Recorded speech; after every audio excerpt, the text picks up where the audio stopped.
after the vote. What were those? CNN's Jeff Zeleny has that for us right now. Hey, Jeff. Hey, good morning, Chris. Good morning, guys. President Trump is waking up this morning at his golf course in Bedminster, New Jersey, after spending a little more than 4 hours in New York City last night.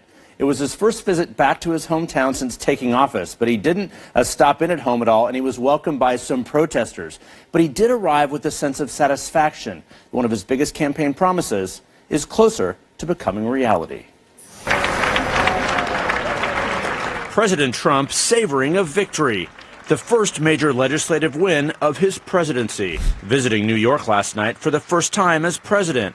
A new era of confidence after House Republicans united to repeal and replace Obamacare. Republicans came together all of a sudden 2 days ago. It was like magic. They just came together. They're very, very united. The president meeting with Australian Prime Minister Malcolm Turnbull, making new promises to voters. Premiums are going to come down very substantially. The deductibles are going to come down. It's going to be fantastic health care. The president also making this offhanded remark. I shouldn't say this to our great gentleman and my friend from Australia, because you have better health care than we do. Democrats quick to point out Australia has universal health care. Well, Mr. President, you're right.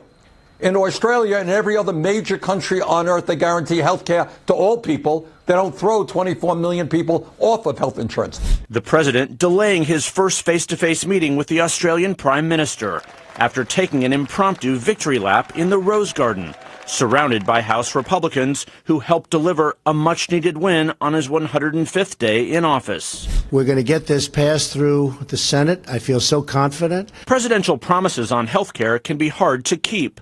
Just ask President Obama. If you like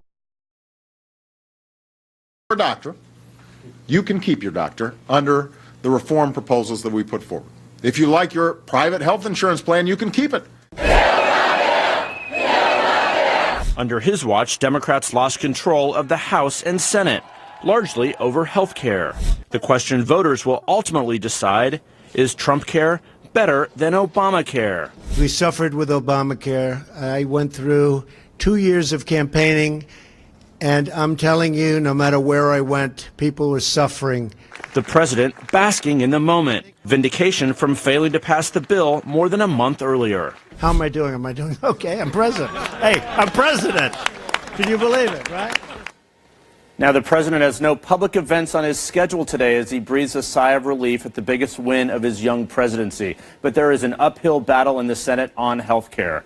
A White House official tells me this morning the president learned a lesson from this whole process and plans to be more personally involved in this next phase of this.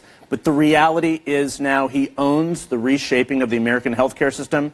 It's on him, the policy, and the politics. Jeff, thank you very much for all of that. We obviously have a lot to discuss, so let's bring in our panel to help.